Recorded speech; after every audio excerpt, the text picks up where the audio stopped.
Today we discuss about strength of materials. And in strength of materials, today we will discuss about chapter 1 simple stresses and strains. In simple stresses and strains, first of all we all know about the engineering, what is engineering science. In our 12th standards, we already learned about what is engineering science. Engineering science is broadly classified into three categories. Number one, solid mechanics. Number two, fluid mechanics. Number three, properties of material. Solid mechanics, which deals with the solid behaviors. Fluid mechanics, which deals with the fluid behavior. Properties of materials, which tells about the what is the properties of material, in which state it will faces, like that. First, we discuss about solid mechanics. Solid mechanics, first of all, you take in a solid body. See here, this is a solid body. In this solid body, if you apply a load in this direction, if you apply a load in this direction or shear force in longitudinal direction, here what is longitudinal direction? This is the longitudinal direction. In this direction, if you apply some shear force like 60 kilonewton, 80 kilonewton, some shear force in longitudinal direction, this direction, solid will be deformed with some angle. This is the angle theta. If you see this angle with respect to time, at t1 it makes an angle 1 degree, t2 it makes an angle 1 degree, t3 it makes an angle 1 degree, where t1, t2, t3s are the, for example, t1 you observe at 10 minutes solid, there is no deformation, the deformation will be 1 degree only. For example, you observe 20 minutes, it is 1 degree only. 30 minutes it is 1 degree. It is a time independent. In solid mechanics the deformation will be is a time independent, but if you go to the fluid mechanics, this is the small cross section. If you take a fluid, this is small fluid cross section, observe here, if you apply some shear force in this direction, longitudinal direction, it will deforms with some angle t1. After some time, if you observe, it makes angle T2. After some time, it makes angle T3. T1, T2, T3s are not equal. For example, at T1 time it is 1 degree, at T2 time it is 2 degree, at T3 time it is 3 degrees. For every time, if you apply a shear force, it will be changes in fluids. Due to fluids has a continuous motion or continuous deformation.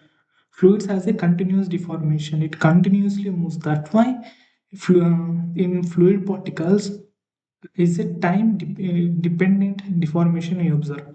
But you come to solids, it is a time independent deformation you observe. Okay. Okay, let's move into deeper. Now we discuss about the solid mechanics into deeper. Solid mechanics is classified into two categories. Number one is rigid material, number two is deformable material. In rigid material, these rigid materials we already learn in engineering mechanics. In deformable body. Deformable body mainly we study in strength of materials. Deformable body means, for example, if you apply some load on a body, for example, take a concrete beam and apply some 100 kilonewton load, you will observe minute deformation or any large deformation you will observe. Practically here, no rigid body exists in this universe because, for example, assume this is a rigid body or this is any structure or any shape. This is the point A, this is point B. If you apply some load on this body, it will initial length is Li. In rigid body condition, after applying load also, before applying load it is Li. In rigid body condition, after applying load also, final length also L equal to the initial length. Li is the initial length in rigid body condition. After and before applying load, length that means deform it doesn't deforms. Initial length equals to the final length condition occurs in the rigid body condition. But whether you go to the deformable body condition, initial length does not equals to the final length. Here strain will occurs. In this case, no strain. Here strain equals to, we all already know, strain equals to change in length by original length or change in dimension by original dimension. In strain, what is the change in length? Before applying load, the length is Li, initial length. After applying the load, Li becomes Lf. Here, in rigid body condition, Li equals to Lf, then there is no strain. No strain will occur. Practically in our universe, there will be no rigid body. Because, for example, if you take any small concrete beam or any concrete structure, if you apply some load on that one, it will minutely, even in a minutely, it will deforms. The load will generate the stress. Due to the stress, strain is also happens. But in this one, first strain will occur, then it takes place to the stress. Practically, first occurs will be strain. Then, due to that strains, what stress that strains will occurs, we will find that one. Strain equals to change in length of length. In this condition, before applying load, length is Li. After applying the load, Li becomes to Lf. But here, Li does not equals to Lf because it is deformed. In this condition, it is not deformed. That's why change in length by original length, strain does not equals to 0 in this condition. Strain equals to 0 in this condition. First, we know about what is the difference. First of all, we know about what is the difference between engineering mechanics and the strength of materials. In strength of materials, we deal only deformable bodies and smaller, very small deformations only. For example, you take this is an object and apply a load in this direction. And one side apply load in the same direction, it will get accelerated. Strength of material subject whole depends on the opposite forces only. Either it is in a tensile, it is in compression. Either it is in a tensile or compression. Whole subject will be deals with the opposite forces acting on a body. This entire subject, strength of materials, will deals with the opposite stresses acting on the body. Remember, if in case if the forces will act in a parallel direction or in a same direction, it will go to engineering mechanics, like we already know about for how to determine the forces, sum of forces, accelerations, we already know in our engineering mechanics. This is now we go more deeper into the deformable bodies. What is deformable bodies, how it is classified, let's know. Deformable bodies. In deformable bodies, it is broadly classified into two categories. Number one is plastic deformation, number two is elastic deformation. See here, this is the graph for mild steel, which is tested in UTM. In this direction, we take stress. In this direction, we take strain. Here, in x-axis, we take fundamental unit, which is not dependent. Here, strain is a fundamental unit, it is not dependent. But stress is a derived quantity. In this strain, why strain is a fundamental quantity? What is strain? Strain is a change in length by original length. What is the length? Here, strain is the change in length by original length. That means we are taking length.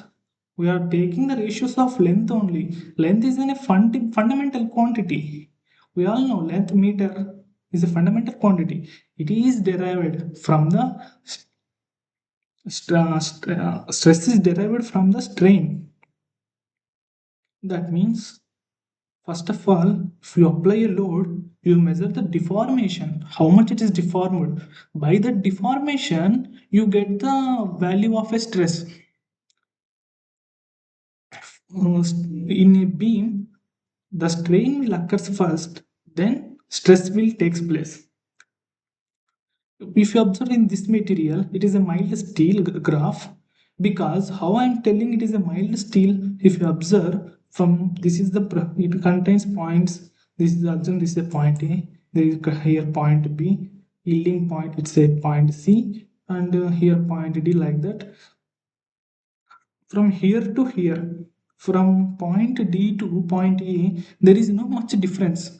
From here in this point to from this point to yield point, from here here 0.12% strain will takes place. Once think 0.12% means it is a very minute one, which is near to this proportional limit. This curve is linear up to, in stress strain graph, this line is linear up to Hooke's law.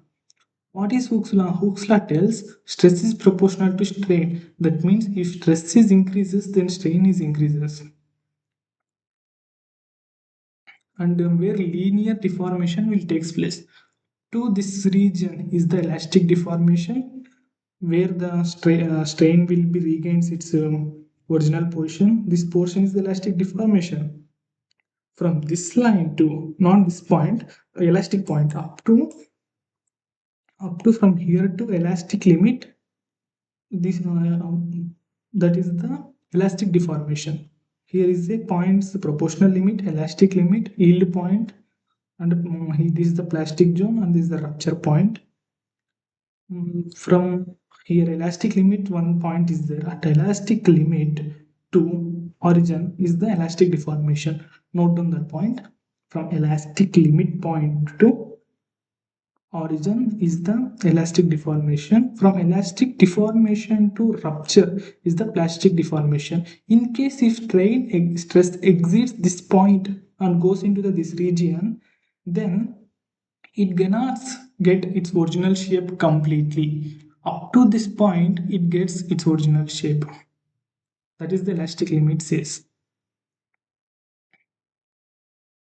Next, Hooke's law is valid only in elastic region. If in case stress is directly proportional to sigma, we apply only in this level. Our strength of material entire subjects will deals between the elastic limit and origin only. Remaining this plastic zone completely comes in steel or structures. See how beauty it is. Our subject only deals with the elastic limit to origin only. The small part is only our SOM. Elastic yield point, proportional point, elastic limit. This is the proportional limit. Stress if we see here, if you see here clearly, if you come to this one here, it is a proportional limit. Actually stress is proportional to strain in up to a proportional limit only, but here the a point and yield point and elastic limit point are nearby only. For that's why for designing purpose we take a b c d is a one is combined point as a one point. Due to here only 0.12% only 0.12% value is there. It is very near to the elastic limit. That's why we take the entire this points as elastic limit. This entire points as elastic limit, and we do for the designing. Next, see here. Once recap what we discussed now. First of all, what is engineering science? Solid mechanics is classified into solid mechanics, fluid mechanics, properties of material, where if you apply some shear force in this direction, it will goes to the continuous it will go to the in solids. The deformation will takes place at any time with respect to of time, where the deformation will not change. Rate of deformation, all deformation we call it as rate of deformation. Rate of deformation will not change, but if you observe in the fluid particle, the rate of deformation will changes here with respect to time. So that's why it is a time dependent, it is a time independent. Yeah, the solid mechanics again classified into two categories. One is a rigid body, one is a deformable body. In rigid body, we discuss rigid bodies about more in engineering mechanics. It's not our cup of tea. Next, we discuss about deformable bodies, this strength of materials. For example, this is the point A, this is the point B. If you apply some shear force and moment on this body, Li equals to Lf means no change in deformation is in a rigid body. Practically in universe, there is no rigid body, because if you apply a load on the beam, even a minute stress will takes place, and strain also will takes place. That's why nobody if in case without applying load also, some thermal stresses and thermal temperature, due to the temperature thermal stresses will act and it causes strain and it will lead deformation. So that's why practically there is no rigid body will takes place. Understand? Practical no rigid body will take place, but the minute, for example, 0.00002 stress we neglect and it considered as a rigid material. Practically in universe, there is no rigid body will exist. For neglecting that minute values, we considered it as a rigid body. We have strain is the change in the original length, Li minus Lf by Li. In rigid bodies, Li equals to Lf, though strain will be zero. Practically no strain, no deformation in rigid bodies. In deformable bodies, strain equals to zero. This is our strength of material. Deformable bodies, we studied about deformable bodies in strength of material. It will be categorized into plastic deformation, elastic deformation. See here, A point is the proportional limit, B point is the elastic limit, C is the upper yield, D is the lower yield, this is the plastic zone. Up to the point B, see here, up to the point B is our subject strength of material. For designing purpose, due to 0.12% is very small deformation, we take ABCD point as a single point, and the single point is the elastic limit.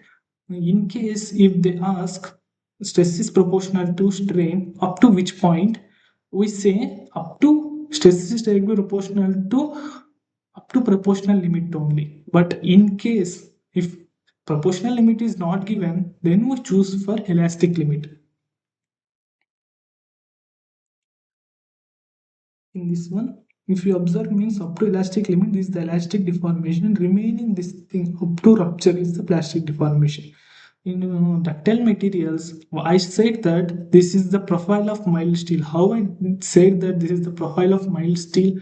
Based on this one, because in mild steel plastic deformation will be more as compared to the elastic deformation. That means this region will be more, it moves more at x-axis compared to y-axis.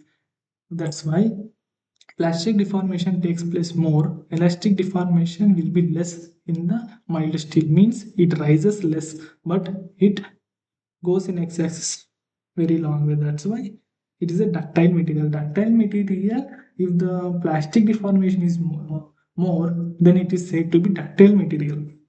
If elastic deformation is more, then it is said to be brittle material. Don't worry, we will discuss it about later. This is just an introduction class.